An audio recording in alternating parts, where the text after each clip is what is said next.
NATO is a defensive alliance. Our core task is to keep our 30 nations safe.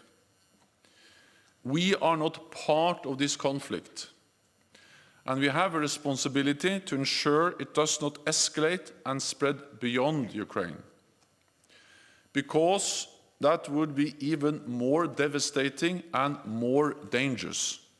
So we have made it clear that we are not going to move into Ukraine, neither on the ground or in the Ukrainian airspace.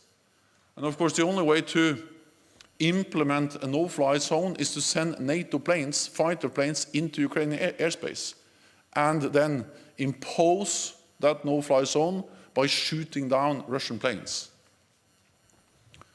And our assessment is that we understand the desperation, but we also believe that if we did that, we'll end up with something that could end in a full-fledged war in Europe, involving many more countries, and causing much more human suffering.